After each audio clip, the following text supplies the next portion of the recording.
Most men don't get asked this question, so I thought I would ask. Story 1. Just fine, what about you? Bud?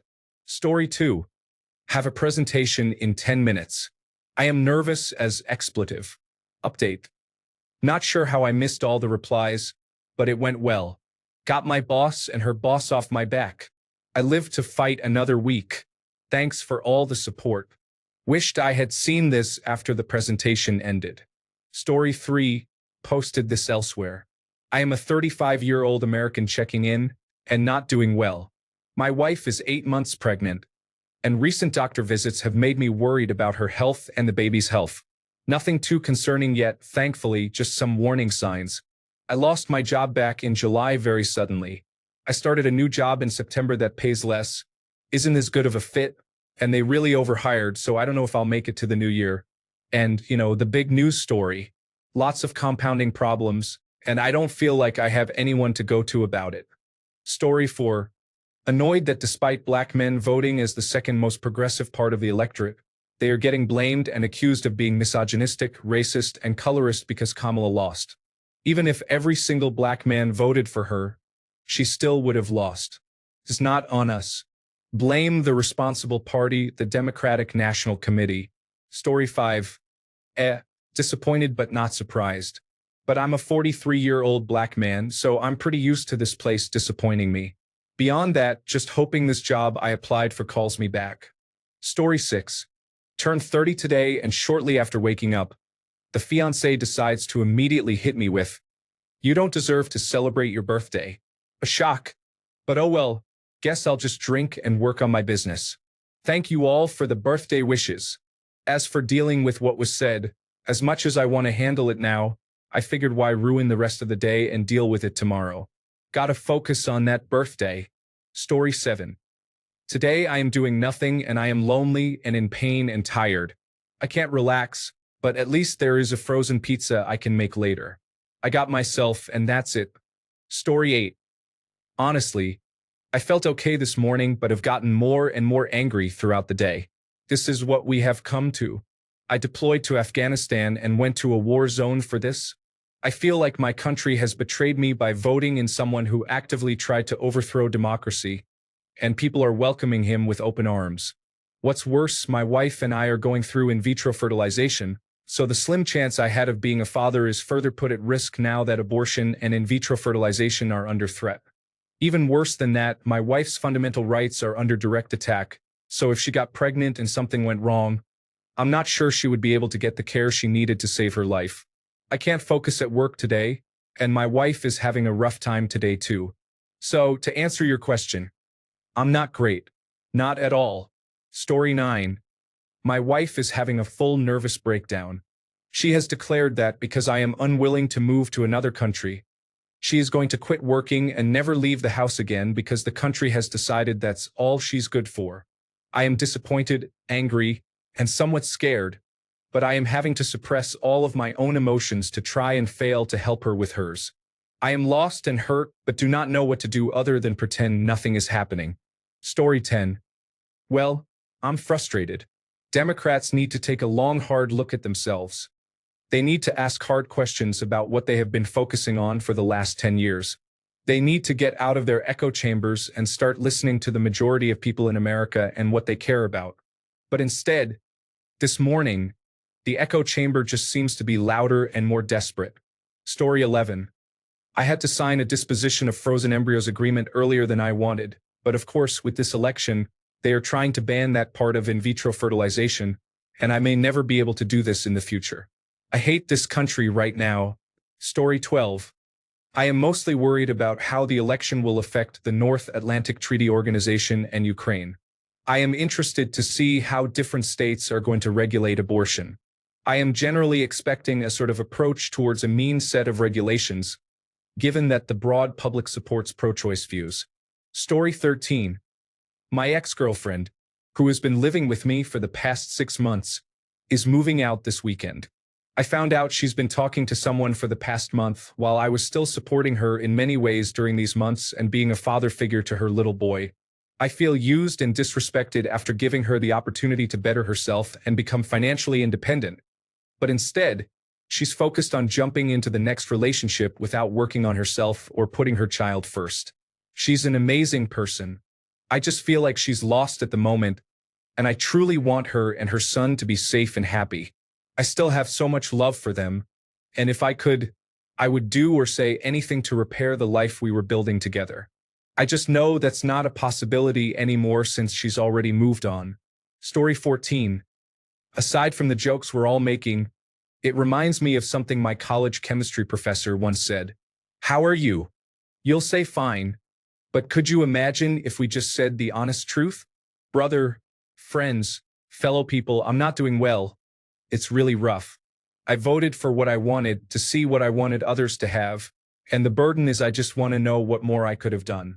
I'm not good, boss, but there will be a tomorrow, there will be a next time. Don't be idle. Story 15. My stomach kind of hurts. A little frustrated as I get the feeling that if a few things had gone better Bernie-wise in 2016, we would be in a radically different position.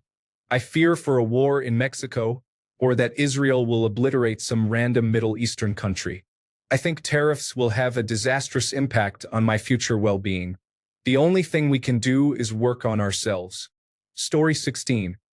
A little heartbroken, a little frustrated, a little hopeful, a little excited, a little apprehensive. My life is weird, but I'm nothing if not resilient, and I'm gradually replacing "it is what it is" with "that's on brand." Story 17. Not going to sugarcoat it. I am finally faced with the reality that good will always lose to evil, and I'm really fighting to even want to stay on this ride. Story 18. Thanks for asking. 99.9% of people around us don't care even as they ask us to help them and take care of them. Nobody cares about how dad feels. Story 19. I started accepting my loneliness as a natural thing. It's becoming easier for me right now.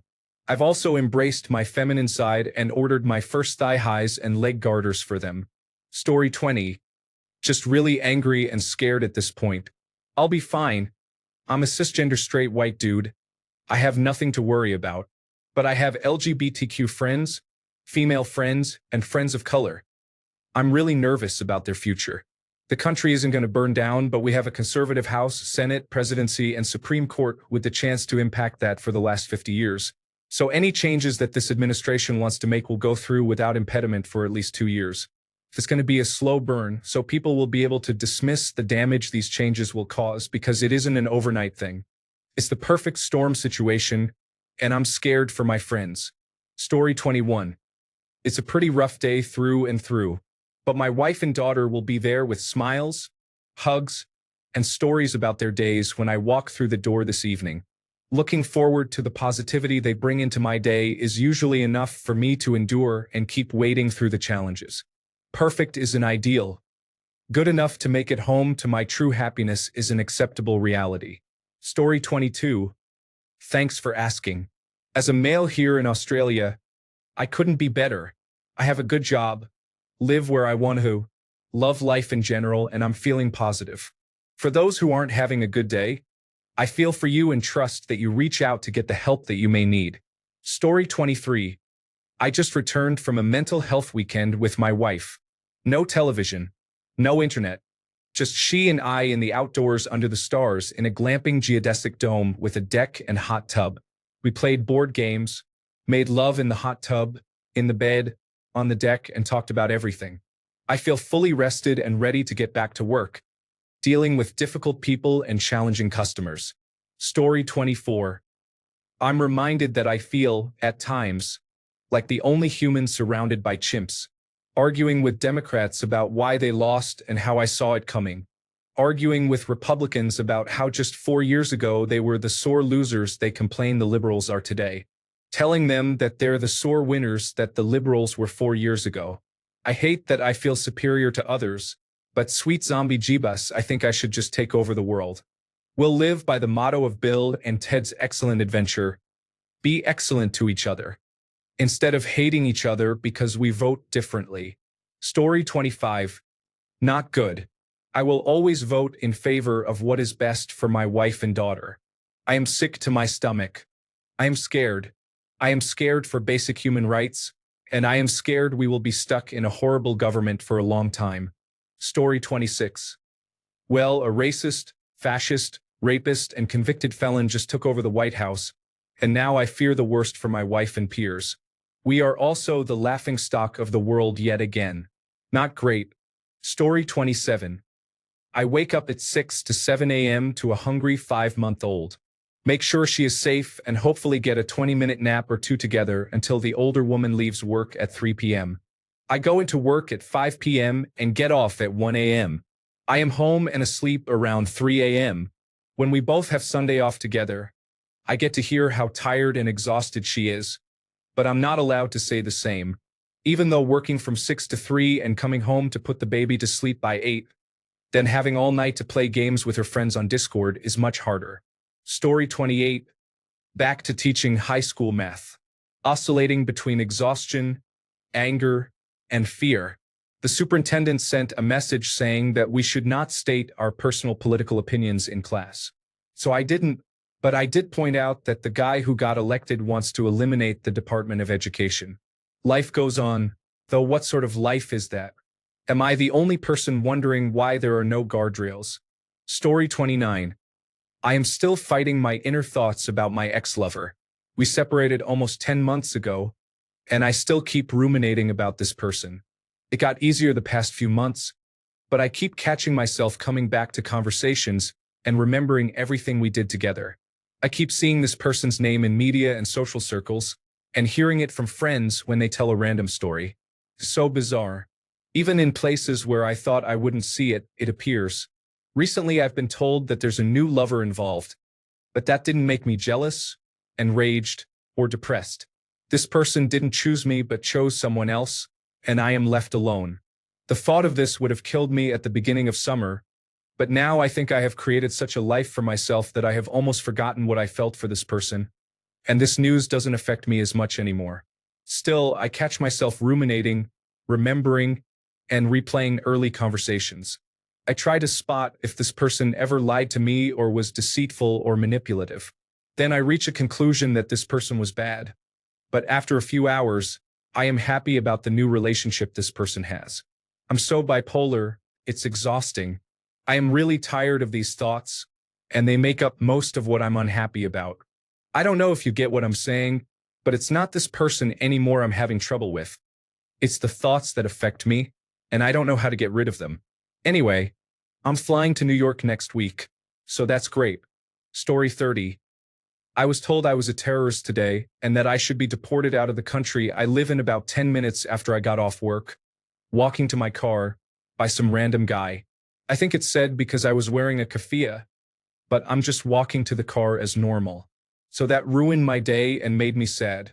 Also, I was so shaken by the guy yelling at me, I accidentally smashed my thumb in the door. I'm alive though and blessed to have air to breathe and a home to go to. Maybe tomorrow is a new, better day. Story 31. Are you kidding me? Terrified and angry. That's all I feel. There are people I know who have different gender identities and orientations for whom I fear, as well as those like me with disabilities. While I don't want to spread fear and think of things like what happened nearly 100 years ago, the fact that it's a possibility makes my skin crawl. Story 32. Not amazing to be honest, but not the worst. Still really upset about the election result yesterday. I'm from the United Kingdom, so I didn't get a vote, but I'm still annoyed that a giant won. But I heard a good saying the other day and it felt relevant. Tough times don't last, but tough people do. Thanks for asking. Hope you are okay. Story 33. I turned 30 last month. The election is over, so now I can stop seeing all the advertisements and signs. I'm trying to make time in the day to go to the gym and want to cook more. Other than that, I'm okay. Story 34. Not good man. My fellow white men decided to put the January 6th kingpin and convicted felon in the White House again. I realized I have been so naive about America and my fellow citizens. It's like waking up and realizing you've been sleeping in a pit of snakes. Story 35. Today, when I was getting ready for work at 5 a.m., my wife was distressed about the results of the election and was in an absolute frenzy. She chased me around the house, screaming that I don't care about her feelings and accusing me of gaslighting her. I am a former mixed martial artist, and I've taught her a bit so she can protect herself. I literally had to wrestle past her to get to the door to go to work. At one point, she struck me in the eye. I said, "You hit me?" She responded, "Yeah. What are you going to do about it?" I just went no contact, blocked her on my phone and location, and went to work. I booked an Airbnb until Friday so I can figure out where to go. I work with some autistic and emotionally disturbed kids at the local middle school. So I'm really going through it today and really uncertain about the future, but looking forward to being out of a bad relationship. So that's how I'm doing today.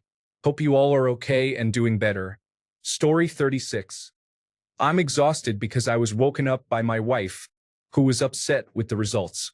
Another day in the doldrums, punctuated by the realization that nothing matters and no one is going to save you. Story 37. Feeling very concerned about a potential economic collapse, worried about the possibility of finding myself in an authoritarian theocracy all of a sudden. Just planning on buying more seeds, food, and ammunition to cope. Mostly, I am feeling disappointed.